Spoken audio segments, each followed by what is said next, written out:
Parfois, la saison la plus difficile pour faire confiance à Dieu n'est pas celle où l'on n'a rien, mais celle où l'on a juste un peu. Ce peu peut sembler être une insulte quand nos rêves sont immenses. Un petit salaire, une activité secondaire qui rapporte seulement 50 dollars par mois, un don qui paraît insignifiant. Mais dans l'économie de Dieu, ce qui semble petit n'est jamais sans importance. Jésus a dit dans Luc 16:10, « Celui qui est fidèle dans les moindres choses l'est aussi dans les grandes. » Ce n'était pas seulement un conseil, c'était un modèle divin. Dieu observe comment nous gérons le peu pour décider si nous sommes prêts pour le plus. Pense à David. Avant de porter une couronne, il tenait une fronde. Avant de diriger Israël, il gardait les brebis. Avant Goliath, il combattait les lions et les ours, seul, inconnu et non rémunéré. Mais il l'a fait avec fidélité. Et à cause de cela, Dieu a pu lui confier un trône. La fidélité ne se prouve pas sous les projecteurs, mais dans les ombres. Il y a un examen silencieux qui se déroule chaque jour dans nos vies. Ce n'est pas un test avec des notes ou un professeur, mais il est tout aussi réel. L'épreuve est simple. Peux-tu rester fidèle quand ce que tu as ne correspond pas à ce que tu désires? Dieu nous donne souvent une semence quand nous prions pour une récolte. Le problème, c'est que la semence ne ressemble pas à la moisson. Elle demande de la patience, de l'arrosage et de la discipline pour ne pas manger ce qui est destiné à être planté. Dans la parabole des 5,30, le maître donne à ses serviteurs des montants différents. Ceux qui ont multiplié leur part, que ce soit 2 ou 5 talents, ont tous reçu les mêmes paroles d'éloge. Bien fait, bon et fidèle serviteur. Il ne s'agissait pas de la quantité. Il s'agissait de leur fidélité. La taille de ta semence ne détermine pas ton succès. Ta gestion fidèle, oui. Avant que Sarah Blakely ne devienne la fondatrice milliardaire de Spanx, elle vendait des télécopieurs porte-à-porte pendant 7 ans. Oui, 7 années de rejet, de portes claquées, d'indifférence. Mais elle est restée fidèle aux petits revenus qu'elle gagnait.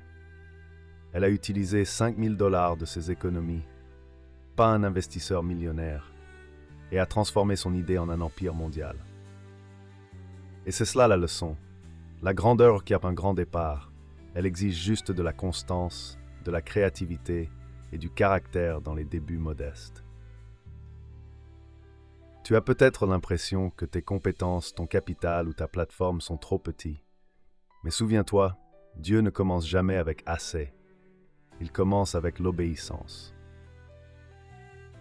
La vraie question n'est pas « ai-je assez pour commencer ?», mais plutôt « suis-je prêt à être fidèle avec ce que j'ai maintenant ?» 1. La gratitude précède la multiplication. Jésus a rendu grâce pour 5 pains avant qu'il ne nourrisse 5000 personnes. Jean 6,11. La reconnaissance est la clé qui ouvre la porte de l'augmentation. Sème là où tu es planté. N'attends pas d'être riche pour être généreux. Sème dans la vie des autres, dans l'œuvre d'art, là où tu es. 3. Arrête de comparer ta semence. Ton chemin n'est pas en retard, simplement parce que quelqu'un d'autre a commencé avec plus. Dieu regarde ton cœur, pas ta visibilité. Protège ton intégrité quand personne ne regarde. Joseph aurait pu atteindre une promotion temporaire en cédant au péché, mais il a choisi l'intégrité dans l'ombre, et Dieu lui a donné une influence sur des nations. 5. Invite Dieu dans ton petit. Quand la veuve a apporté sa dernière goutte d'huile au prophète dans 2 Rois 4, elle n'a été multipliée que lorsqu'elle a commencé à verser. Dieu bénit le mouvement, pas juste l'intention. 1. Suis chaque dollar, OT, INAB ou Mint. Même si tu gagnes 100 dollars par semaine, gère-les comme un PDG. Utilise des outils gratuits INAB ou Mint pour attribuer un but à chaque centime. 2. Construis des habitudes financières, pas des espoirs. Ce n'est pas combien tu gagnes, mais les systèmes que tu suis. La fidélité est une habitude. Commence avec la règle 10-10-80. Dîme 10%, épargne 10%, vise avec 80%. 3. Pratique la micro-générosité. Donne selon ton niveau, offre un repas, soutiens un ami, donne à ton église ou à une mission. Chaque petit acte stocke un trésor au ciel. Appears engagement. Per first no. Lian un livre vini cette stingale ma moi. Développe ta fille ta cave ici, on est ce senda d'esprit. Vivian Mabouni, auteure chrétienne et oratrice, a commencé son ministère par une petite étude biblique locale. Elle a conduit fidèlement un petit groupe et aujourd'hui sa voix porte sur des plateformes mondiales, pas par ambition, mais par constance. Henry Kestner, cofondateur de Sovereigns Capital, a lancé une entreprise de capital risque basée sur des valeurs bibliques, en commençant petit et en n'investissant que dans des entreprises dirigées par des croyants engagés. Peter Adney, alias Mr. Money Mustache, enseigne aux gens comment vivre avec moins et atteindre l'indépendance financière tôt. Sa stratégie? La fidélité dans les petites dépenses. Son blog a aidé des millions de personnes à économiser, investir et sortir de l'endettement, non par miracle, mais par une gestion attentive. Tu n'as pas besoin d'attendre des millions pour commencer à gérer ton argent comme un ambassadeur du royaume. Commence simplement avec ce que tu as en main. Pose-toi cette question. Si Dieu doublait mon revenu demain, le gérerais-je avec sagesse ou le gaspillerais-je plus vite? Cette question ne vise pas à te faire honte, mais à t'aiguiser. Tu es peut-être dans une saison d'attente financière, mais cette attente n'est pas perdue. Elle est formatrice. Chaque facture, chaque budget, chaque acte de générosité est enregistré au ciel, non pour te juger, mais pour t'élever. Dieu observe si tu multiplieras le peu, car pour lui, une bonne gestion fidèle est une haute forme d'adoration financière. Prions ensemble. Père céleste, tu es le Dieu qui donne la semence au semeur et le pain à celui qui mange. Tu es le Maître qui confie des talents à ses serviteurs, non pour qu'ils les enterrent, mais pour qu'ils les multiplient. Et aujourd'hui, Seigneur, je m'humilie devant toi, reconnaissant le peu que tu as placé entre mes mains. Pardonne-moi pour les fois où j'ai méprisé les petits commencements. Pardonne-moi d'avoir murmuré sur ce que je n'ai pas, au lieu de gérer ce que j'ai.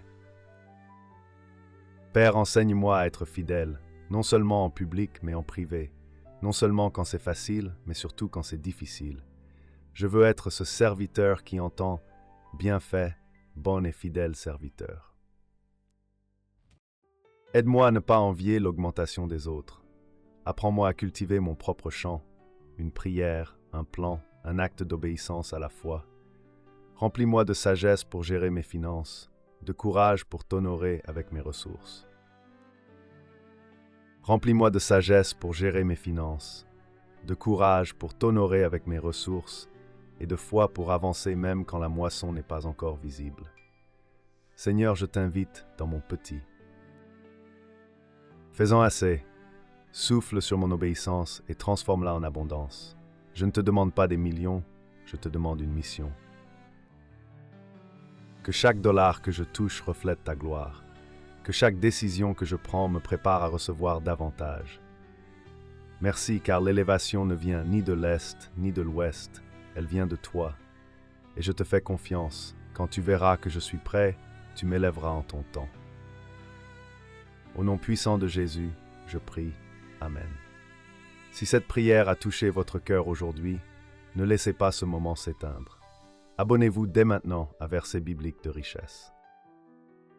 Abonnez-vous dès maintenant à Versets bibliques de richesse pour recevoir chaque semaine des enseignements puissants, des révélations bibliques pratiques et des prières inspirées pour transformer votre vie financière selon la sagesse divine.